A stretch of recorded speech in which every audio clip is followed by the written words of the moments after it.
Hey guys, welcome to my channel Tokyo Foodie Sarah. In this video today, I'm going to share everything you need to know about getting around Zamami Island and Aka Island of the beautiful Kerama Islands.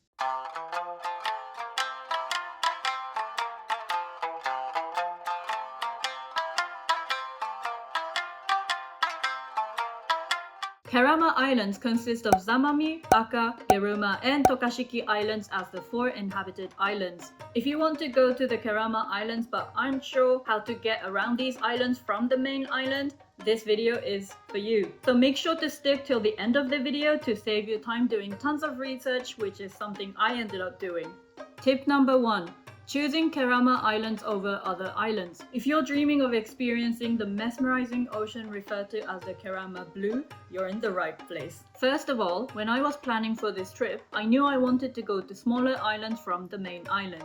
I did quite a bit of searching and narrowed my options down to Ie Island, Kumejima Island, Tonaki Island, Kudaka Island, Nagano, and of course the Kerama Islands. In the end, I chose Kerama Island because I wanted to witness the beautiful ocean, referred to as the Kerama Blue, which is the name given for its super nice ocean. Out of the Kerama Islands, I chose to go to Zamami and Aka Islands for their vibrant marine life, and because they offer more hotels and restaurants compared to Tokashiki. It's all about the balance of adventure and convenience, right?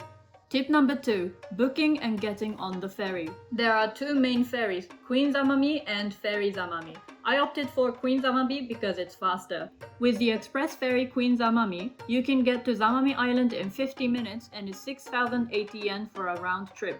In contrast, Ferry Zamami takes 2 hours to get there, but the price is 4,090 yen per adult. Let's talk about Queen Zamami first, the express ferry that I took. Queen Zamami from Naha leaves from the Tomari ferry terminal, which is about 50 minutes away from Naha airport by car. There are a few places where the ferries depart, but you would have to go to the northern side to get your ferry to Zamami or Aka. The first Queen Zamami leaves Naha at 9 AM, stops at Zamami Island at 9:50, makes another stop at Aka Island at 10:10, then back to Naha again at 11:10. The second Queen Zamami of the day leaves Naha at 3 PM, makes a stop at Aka Island at 3:50, makes a second stop at Zamami Island at 4:10, then back to Naha at 5:10. Please be aware that the order of stops changes depending on what time you board the ferry. Times may differ depending on the season, so please be sure to check out their website before you plan your trip. If you're purchasing tickets on the day, you can either get them at the Tomarin building or near the Queen Zamami boarding location. Now let's talk about Ferry Zamami. You would be boarding around this area. Usually, the ferry only departs once a day, and it departs Naha at 10, stops at Aka Island at 11:30, makes another stop at Zamami Island at noon, does or does not make another stop at Aka Island, then back to Naha in the afternoon. The times and stops depend on which date you are boarding, so please be sure to check their official website. Even though you can purchase tickets on the day, I highly recommend you to book them in advance. These ferries can get fully booked, especially during peak season and on the weekends. For both Queen Zamami and Ferry Zamami, you have to change your online ticket to a physical ticket on the day.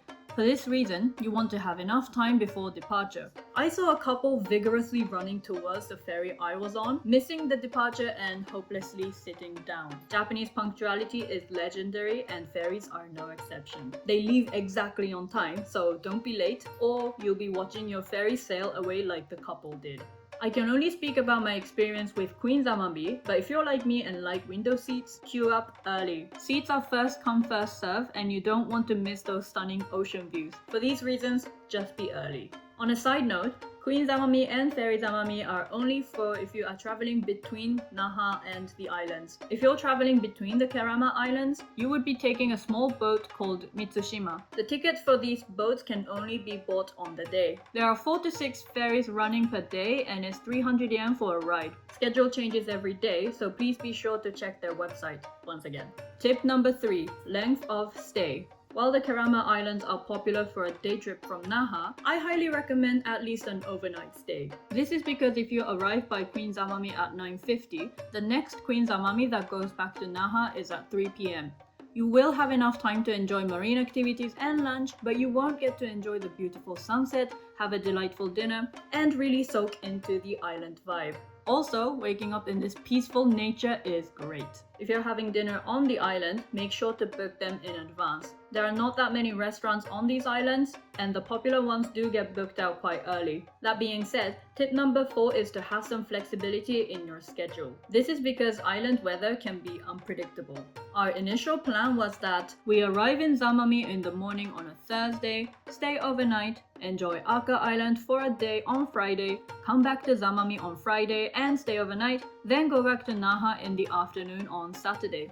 But this is what happened. So you guys, we have a bit of a problem. So we were meant to leave on Saturday from Zamami to Naha, but apparently the sea levels, the waves are gonna be kind of crazy on Saturday. So a lot of people here, for example the tour staffs and people, they recommended us to go back tomorrow, or otherwise it might be that we won't be able to get the express ferry back to Naha on Saturday, and it might end up that we arrive there on Sunday. And we think that it's like 3-4 days here in Zamami is a bit too long. We decided to move back to Naha tomorrow, which is a Friday. So we've changed the ferry. There were just a few seats left for tomorrow. We had to cancel the hotel and it cost us the full amount, unfortunately. So it's a bit of a change in plan, but we're gonna have to do everything possible for the moment. We didn't have to pay extra for the ferry, but we had to pay a cancellation fee for the hotel. It had a policy of paying 100% cancellation fee if the booking was cancelled the day before. So we ended up paying over 20,000 yen. Hotels in these islands are limited and they're not that cheap, and this one was one of the cheapest options we had. If you have the choice, book a hotel with flexible cancellation policies. Not just hotels, but be flexible with your flight schedule out from Okinawa, just in case you can't get back to the main island on your desired date. By the way, when I checked the ferries for Saturday, the day I was meant to be going back to Naha, both Queen Zamamis were cancelled. So a good thing we came back a day earlier. Tip number 5.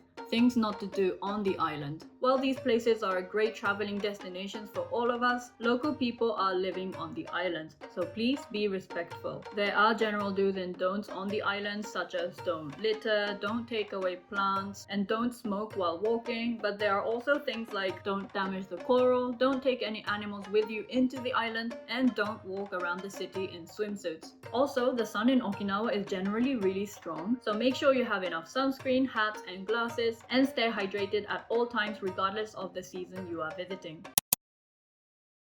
That's it for my ultimate guide to Kerama Islands. I hope these tips help you plan an unforgettable journey to the Kerama Islands. Alright, that's it for the video today. Thank you very much for watching. If you liked this video, please don't forget to give it that thumbs up and subscribe to see more future videos about Japanese foods and culture. Bye! It's all about the balance of adventure and conveni. Let's talk about Queen Zamami first, the express ferry.